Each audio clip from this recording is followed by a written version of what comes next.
Je vous invite à ouvrir votre Bible à Apocalypse chapitre 5. Apocalypse chapitre 5.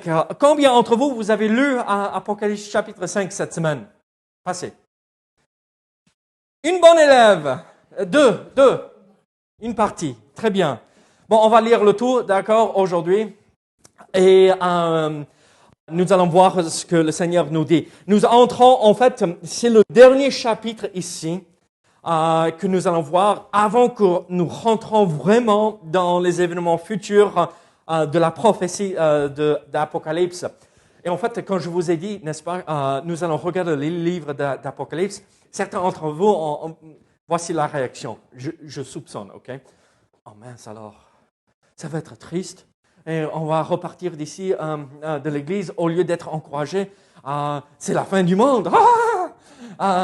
Et d'autres d'entre vous vous ont dit, ah oui, enfin, on va voir toutes ces prophéties, on va voir comment Dieu va accomplir tout cela. Et d'autres d'entre vous, vous avez dit, mais mince, c'est déjà compliqué, comment je vais comprendre? Mais jusqu'à là, vous avez vu, l'objectif de Dieu, même à travers l'apôtre Jean, c'était d'encourager les assemblées, encourager l'Église et nous encourager à travers ce que nous allons voir. Donc même à partir de la semaine prochaine, quand nous voyons les fléaux qui vont tomber sur le monde, ce n'est pas là pour nous décourager, pour nous faire peur.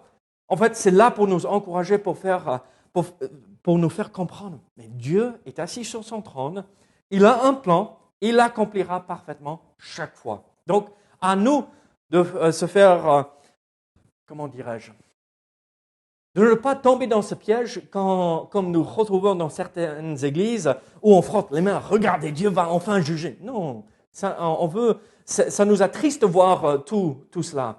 Mais ça devrait nous motiver à persévérer jusqu'à la fin, et tenir ferme et être prêt pour son retour. Donc, Apocalypse chapitre 5, nous allons regarder le chapitre entier. Puis je vis dans la main droite de celui qui était assis sur le trône, un livre écrit en dedans et en dehors, scellé de 7 sceaux. Je vis un ange puissant qui criait d'une voix forte, « Qui est digne d'ouvrir le livre et d'en rompre les sceaux ?» Et personne dans le ciel, ni sur la terre, ni sous la terre, ne put ouvrir le livre, ni le regarder. Et je pleurais beaucoup de ce que personne ne fut trouvé digne d'ouvrir le livre, ni de le lire, ni de le regarder.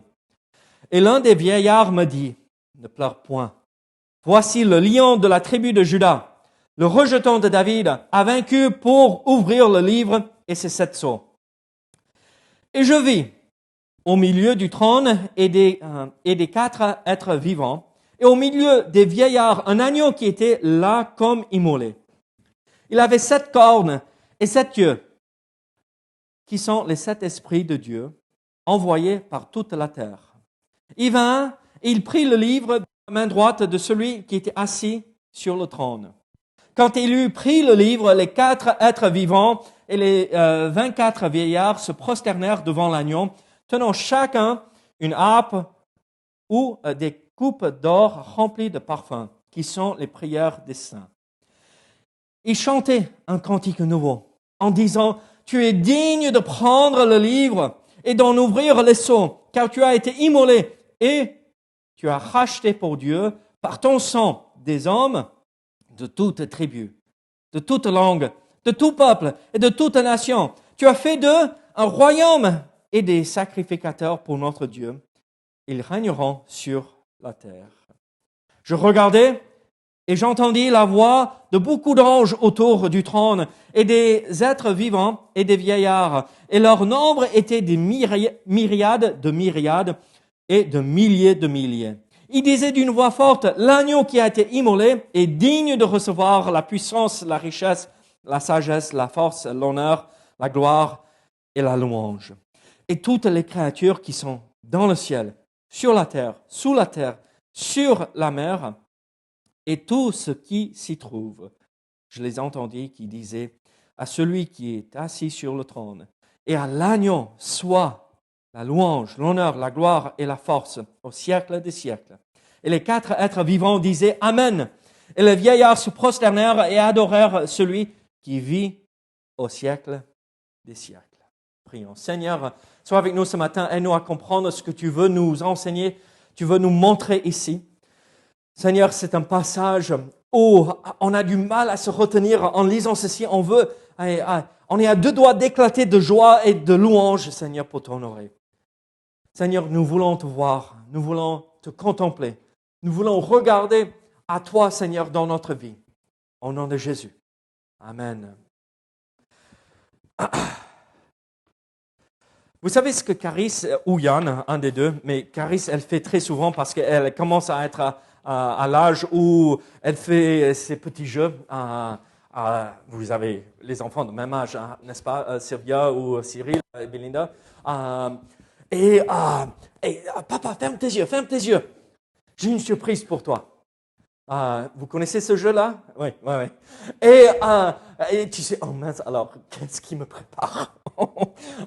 Parce que parfois, c'est, oh, chérie, ne touche pas ça. C'est pas bon, ça. Oh mince, où tu as trouvé ça? Où? Et parfois, on est surpris de ce que nous allons voir. Donc, on ferme les yeux et à l'intérieur de nous, on dit, oh mince. Et ok, ouvre tes yeux, papa. Et tu n'oses pas dire, mais c'est quoi ça? Oh wow, chérie, mince alors, c'est joli, c'est incroyable. Et mince alors, je détruis tout chez les enfants à l'instant. Vous voyez ce qui se passe dans la pensée des parents parfois. Et c'est pas vrai. On est toujours impressionné par les choses que nos enfants font. Et là, on est waouh. Et parfois, Caris, elle vient, ou Yann, ils viennent et ils ont bossé toute la matinée sur quelque chose dans leur petite pièce à jouer. Et après, ils viennent et c'est waouh, c'est extraordinaire. Mais c'est toi qui as fait ça. C'est extraordinaire. Et c'est waouh. Et on veut, c'est bien. Tu as bien fait, tu as bien bossé. Et on veut juste leur combler de compliments et dire waouh, vas-y, continue. Et ici, dans ce passage, nous sommes devant la même chose. Nous sommes à peu près dans la même situation. Jean ne vient pas, l'apôtre Jean ne vient pas et il ne dit pas, Joël, couvre tes yeux parce que j'ai une surprise. Non. Il dit, ouvre grand tes yeux pour regarder et contempler ce que nous voyons devant le trône de Dieu. En fait, il y a un mot-clé ici dans ce passage. Je ne sais pas si vous avez remarqué, mais dans le verset premier, puis je vis. Ok, passe au prochain diapo, verset 6. Et je vis. Ok, prochain diapo. Et verset 11, je regardais. 3 fois, l'apôtre Jean utilise cette phrase et dans la langue grecque originale, c'est le même mot. C'est une expression, c'est une façon de dire « et j'ai vu »,« j'ai contemplé ». Et même, c'est un mot qu'on utilise pour dire « j'ai compris », je vois, pour dire j'ai compris par expérience aussi. Je vois. Vous avez jamais dit ça? Ok. C'est un peu, oui, j'ai compris le truc, donc je peux le faire maintenant. Et j'ai vu. Et je vis. Ou je regardais. Et donc ici, en fait, l'apôtre Jean exprime ce qu'il voit devant le trône de Dieu. Et à chaque fois que cette phrase ressort, c'est l'idée, je veux montrer, c'est quelque chose d'important, il faut comprendre, il faut contempler, il faut voir ce que Dieu est en train de nous montrer ici. Et alors, c'est exactement ce que nous voulons voir. Dieu veut que ses enfants regardent, comme nous avons vu, au lion et à l'agneau. Le premier diapo où on voit le lion et l'agneau, quelqu'un m'a dit ça fait peur. Surtout avec ces nuages noirs, on voit que l'orage va arriver rapidement. Et là, ce n'est pas l'objectif. C'est de voir, oui, il y a l'orage, il y a la tempête qui arrive, mais Dieu est toujours assis sur son trône. Et il faut regarder à lui et ce que lui, il va accomplir. Alors, à qui regardons-nous? Est-ce que nous regardons aux circonstances ou à ce que nous allons voir aujourd'hui? Donc, alors, regardons les versets 1 à 5. Et nous allons voir cette première phrase que Jean utilise pour exprimer un point très important. Puis je vis dans la main droite de celui qui était assis sur le trône un livre écrit en dedans et en dehors, scellé de 7 sceaux. Et je vis un ange puissant qui criait d'une voix forte, qui est digne d'ouvrir le livre et d'en rompre les sceaux. Et personne dans le ciel, ni sur la terre, ni sous la terre ne put ouvrir le livre, ni le regarder. Et je pleurais beaucoup de ce que personne ne fut trouvé digne d'ouvrir le livre, ni de le lire, ni de le regarder. Et l'un des vieillards me dit, ne pleure point, voici le lion de la tribu de Juda. Le rejeton de David a vaincu pour ouvrir le livre et ses 7 sceaux. Alors, qu'est-ce que nous voyons ici? En fait, on poursuit avec cette deuxième vision qui a commencé dans le chapitre 4. Vous vous rappelez, il y a combien de visions que Jean reçoit dans le livre d'Apocalypse? Vous vous rappelez? 3 visions. Chapitre 1 à 3, c'est la première vision. Chapitre 4 commence la deuxième vision. Et après, il y a une troisième vision où il voit les choses après cette période de tribulation qui va tomber sur la terre. Et donc, nous sommes toujours au début de cette deuxième vision que l'apôtre Jean reçoit. Et c'est pour exprimer et expliquer à l'Église, nous aujourd'hui, ce qui va se passer après que l'Église est enlevée. Et pour nous faire comprendre, oui, Dieu vient en jugement. Mais cette première partie, c'est pour nous encourager. Regardez à ce Dieu qui est assis sur son trône. L'objectif, depuis le début du chapitre 4, c'était « Venez à lui », le message de l'Évangile, le salut par la foi. Venez voir et contempler ce Dieu merveilleux et magnifique. Venez passer votre foi en lui et vivez selon ses commandements. Vivez pour lui. Et là, on est toujours devant le trône de Dieu, celui qui est assis sur le trône, qui est le souverain de tout l'univers. Et on voit qu'il y a ces êtres vivants qui entourent le trône, qui crient Saint, Saint, Saint. Et on voit ce Dieu merveilleux. Et dans sa main, il y a ce qu'on le traduit, un livre. Mais c'est le même mot qu'on va utiliser, c'est biblon. Mais à l'époque, est-ce qu'on avait des livres comme nous avons aujourd'hui? Non. Donc, c'était des rouleaux, d'accord? Donc, c'est pourquoi c'est écrit à l'intérieur et sur l'extérieur, d'accord? Donc, imaginez, pas un livre, le mot grec biblon peut signifier un rouleau aussi, d'accord? Et donc, imaginez un rouleau où il y a 7 sceaux dessus. Bon, le chiffre 7, nous comprenons, ça veut dire la perfection. C'est le tout de cette chose. Mais aussi, à l'époque, c'est intéressant de remarquer les rouleaux. Quand le dernier testament, Joël, j'imagine probablement, vous avez préparé votre testament. Non. C'est pas que tu vas mourir demain, hein, mais bon. Moi, mon testament est prêt. On sera enlevé, oui. Je suis d'accord. On ne sera pas là pour mourir.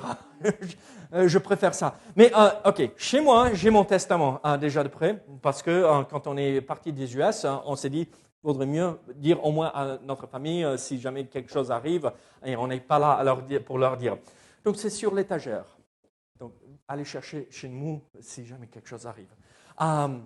Tout va pour nos enfants.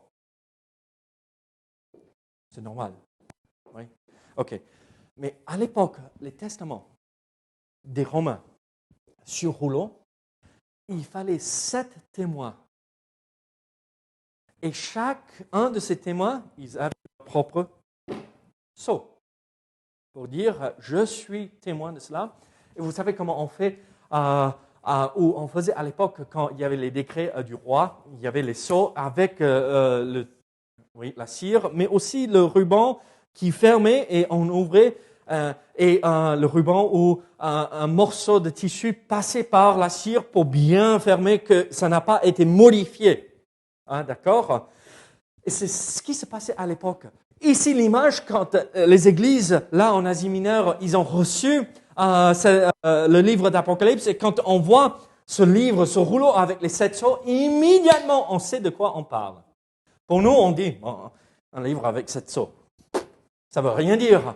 Mais pour eux, ils savaient, c'est le testament. C'est l'héritage que l'héritier va recevoir. Comment ça est expliqué? Et en fait, ici, ce que Dieu est en train de dire à son Fils Jésus-Christ, tu es mon héritier, et voici ton héritage. Le monde, l'univers. L'univers, le monde s'est retourné contre Dieu, a abandonné Dieu, et maintenant il dit, voici comment tu vas regagner le monde que tu as comme héritage. Malheureusement, ça va être par un jugement.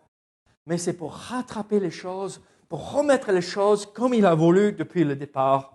Lui, assis sur son trône, pas dans le ciel, mais sur cette terre. Et alors, nous voyons que c'est le lion de la tribu de Juda. Personne ne peut ouvrir ce rouleau avec les 7 sceaux, sauf le lion de la tribu de Juda. Qui est le lion de la tribu de Juda? Jésus-Christ, notre Sauveur. Qui est seul digne de recevoir. Vous avez vu, il a dit, il n'y a personne dans le ciel, sur la terre, ni sous la terre. C'est l'idée, ceux qui sont au ciel, moi je suis sur la terre, mais qui est sous la terre? Bon, l'idée du séjour des morts. À l'époque, l'idée du séjour des morts, c'est sous la terre, c'est au milieu de la terre. Et donc, ce que Jean est en train de dire à ses lecteurs, mais il n'y avait personne, vivant ou mort, dans la vie passée, qui peut ouvrir. Il y a un seul qui est digne. Et c'est le lion de la tribu de Juda. Et là, c'est ce qui est important à comprendre. C'est le lion. Dans l'Ancien Testament, laissez-moi poser cette question plutôt comme ceci. Dans le Nouveau Testament, comment nous représentons Jésus-Christ? Par un lion? Non. La plupart du temps, c'est par l'agneau. L'agneau qui est immolé. Nous basculons ici de cet agneau qui est venu se sacrifier à ce lion qui vient en jugement. Qu'est-ce que Jean est en train de dire? Qu'est-ce que Dieu nous dit ici à travers Apocalypse? Soyez prêts, le lion vient. Le juge viendra et il vient bientôt. Sommes-nous prêts à voir le juge venir? En fait, ce que Dieu est en train de nous dire, regardez, il y a un seul qui est digne d'être le juge de tout l'univers. C'est Jésus-Christ, celui qui s'est sacrifié. Mais il ne vient pas cette deuxième fois, il est venu, il est né à Bethléem dans cette crèche, mais comme l'agneau. Et il est venu et personne ne l'a vu. Sauf les bergers et un petit nombre de personnes l'ont vu. Mais cette deuxième fois, quand il revient, il ne vient pas pour être sacrifié sur la croix, il vient pour juger. Alors, ce que la Bible est en train de nous dire, regardez, préparez-vous, le juge vient. On n'a aucune raison d'avoir peur d'un juge, d'un policier ou qui que ce soit si nous faisons ce qui est droit et juste et bon. Quand moi je vois un policier, moi je vois plutôt un ami. Je vois quelqu'un qui est là pour assurer ma sécurité. Je ne vois pas quelqu'un qui me menace. Pourquoi? Parce que je marche droit. Je ne fais pas de bêtises. Oui, parfois, il peut y avoir des choses qui dépassent. Mais c'est rare dans nos pays développés. Ce n'est pas ce qui est normal. Donc, quand je vois un juge, je n'ai pas peur. Quand je vois la police, je n'ai pas peur parce que je sais que j'ai tout en règle. Venez voir. Les impôts m'appellent. On a des questions. Je n'ai pas dans l'estomac. Parce que peut-être j'ai fait une erreur, mais si je l'ai fait, ce n'est pas exprès. Vous voyez ce que je veux dire? Et donc, regardez, le juge viendra un jour, le lion de la tribu de Juda, il vient. Êtes-vous prêts à rencontrer ce juge?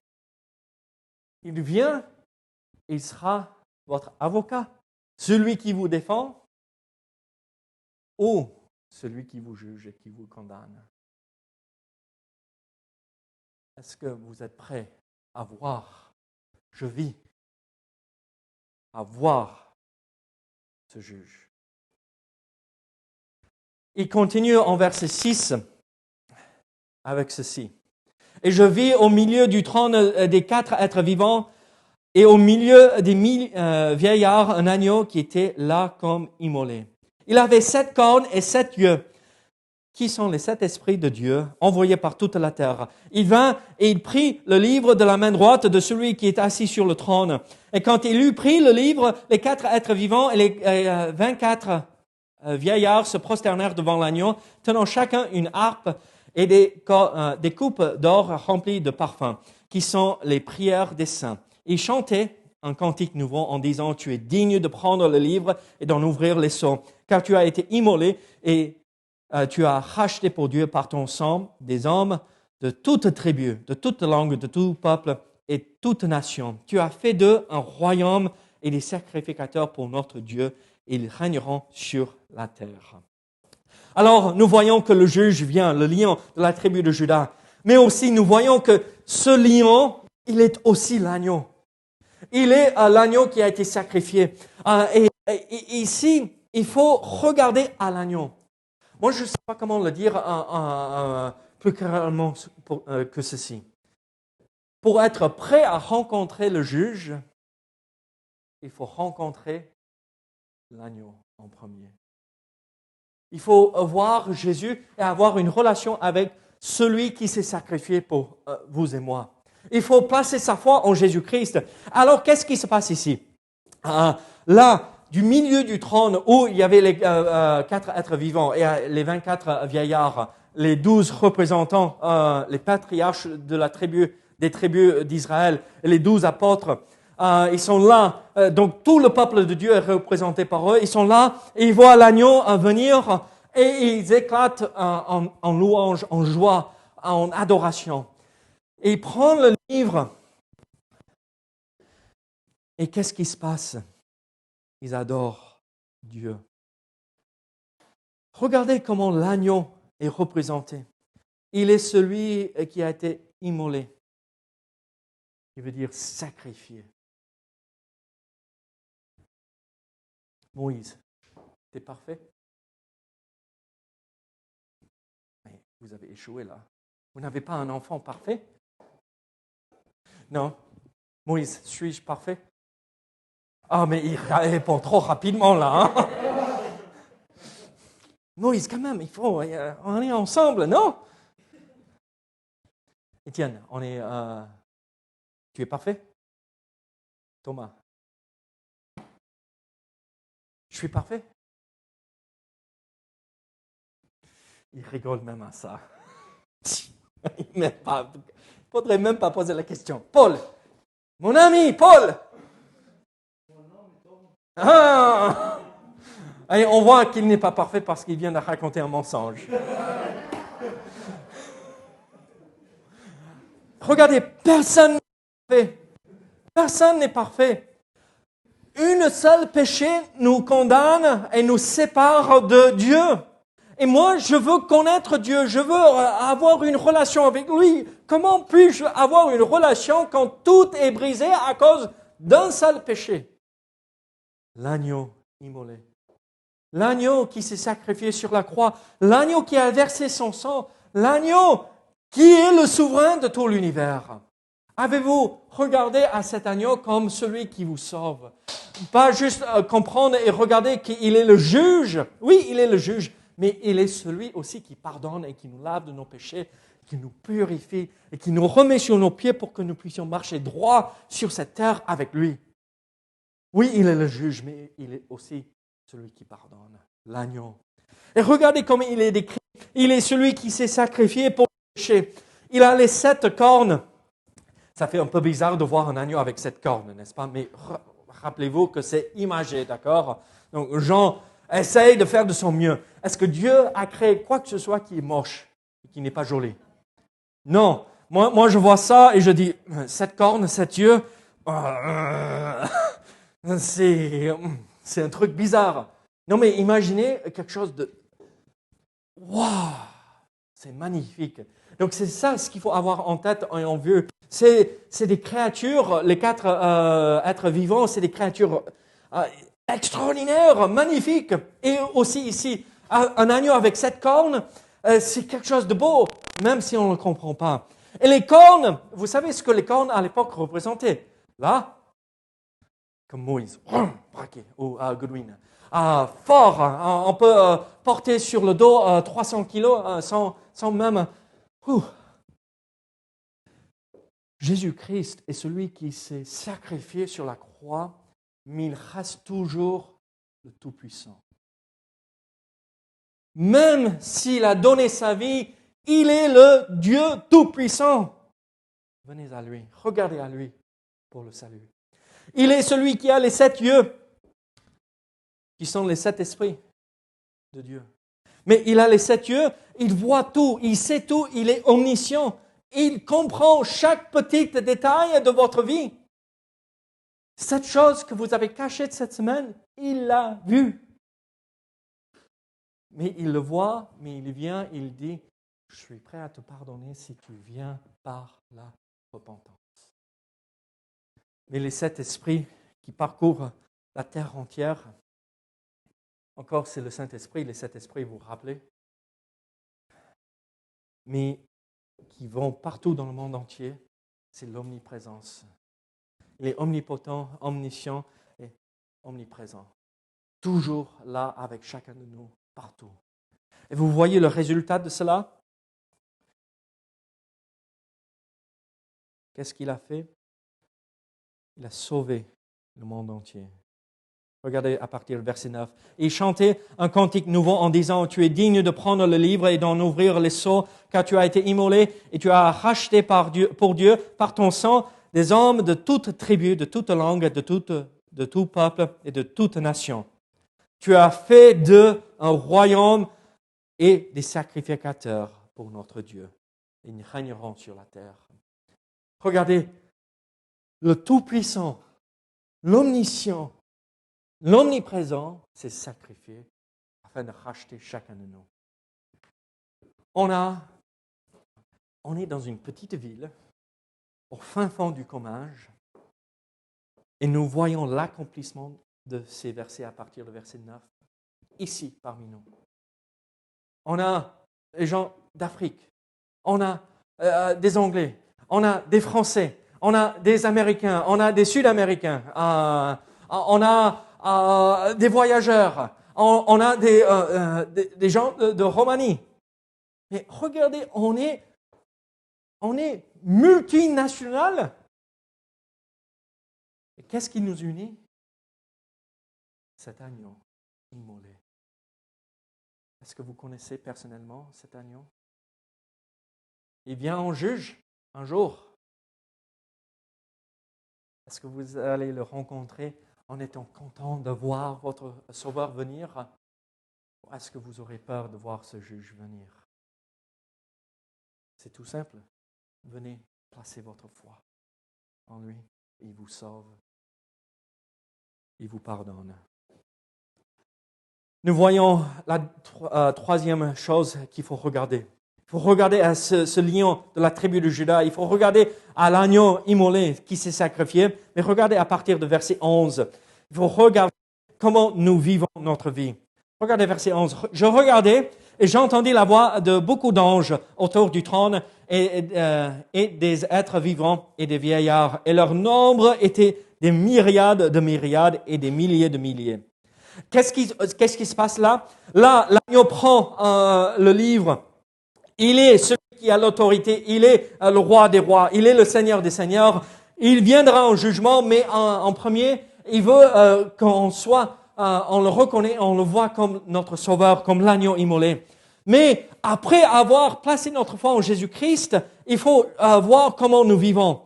Mais là, Jean essaye d'exprimer ce qu'il voit. Des myriades de myriades. Est-ce que tu peux compter un myriade, Étienne? Tu sais ce que c'est des myriades? Ouais, des myriades de myriades, ça veut dire impossible de compter. N'essaye même pas, c'est pas la peine. Tu vois, aller dans le stade toulousain, quand il y a un match de rugby. Peut-être il faudrait refaire ça un jour, quand on peut, d'accord? On va au stade pour regarder un match de rugby. Il y a des milliers de personnes. Et là, on peut les compter. Parce que si on prenait une photo, il y a après 1, 2, 3, 4, il y a 3 là, 6. Et on peut les compter. Là, c'est des milliers de milliers. Mais là, il dit des myriades. C'est un chiffre impossible de décompter. Qui veut dire il y a des milliers, des millions et des millions d'anges dans le ciel pour adorer et louer le Seigneur. Et qu'est-ce qu'ils disent? Ils viennent, ils éclatent en louange. Et c'est là où il faut regarder à notre vie. Est-ce que ma vie est là pour adorer et louer le Seigneur? Et quel est ce nouveau cantique? Il disait d'une voix forte, l'agneau qui a été immolé est digne de recevoir la puissance, la richesse, la sagesse, la force, l'honneur, la gloire et la louange. Quelqu'un a dit ceci, la puissance sur ma vie, l'Église, le monde, l'univers entier. La richesse, tout mon argent et tout mon or appartient à Dieu. Et la sagesse, le meilleur de mon intellect. La force, ma force physique pour son service, pour le servir. L'honneur, mon désir sincère de l'honorer dans tous les domaines de ma vie. La gloire, ma vie entière étant consacrée à le glorifier.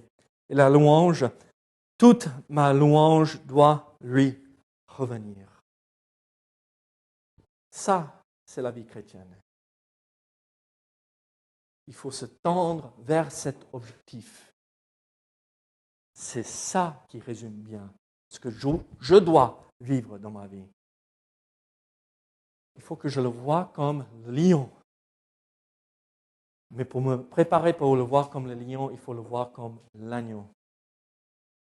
Après, il me lave, il me purifie, il me remet sur mes pieds pour marcher avec Dieu droit dans cette vie et pour avoir ma vie en règle, pour que ma vie loue le Seigneur, éclate en joie en adoration. La puissance, la richesse, la sagesse, la force, l'honneur, la gloire et la louange. Regardez, il continue. Et toutes les créatures qui sont dans le ciel, sur la terre, sur la mer et tout ce qui s'y trouve, je les entendis qui disaient à celui qui est assis sur le trône et à l'agneau, soit la louange, l'honneur, la gloire et la force au siècle des siècles. Et les 4 êtres vivants disaient Amen. Et les vieillards se prosternèrent et adorèrent celui qui vit au siècle des siècles. Est-ce que vous voulez que votre vie soit un sacrifice de louange, un sacrifice d'adoration à votre Dieu? Soyez prêts à le rencontrer comme les lions, en l'ayant comme votre agneau sacrifié en premier. Et mettez votre vie en règle, que toutes ces choses qu'ils ont chantées puissent être une vérité dans notre vie. À quoi regardons-nous ce matin? Les événements, les circonstances de la vie, les épreuves que nous traversons, ou à ce lion de la tribu de Juda, cet agneau immolé, qui est digne de recevoir toute louange, toute gloire. Est-ce que ma vie est conforme à ce que on a vu ce matin? Prions ensemble. Seigneur, merci pour ta parole. Seigneur, merci pour tout ce que tu fais pour nous. Merci que tu es l'agneau qui s'est sacrifié pour me sauver, pour me laver, pour me purifier. Mais Seigneur, merci que tu es le juge qui revient bientôt. Aide-moi à être prêt. Aide-nous à être prêt à te rencontrer et pouvoir se lever notre voix en adoration, comme ces anges ont fait, Seigneur, pour te louer. Au nom de Jésus. Amen.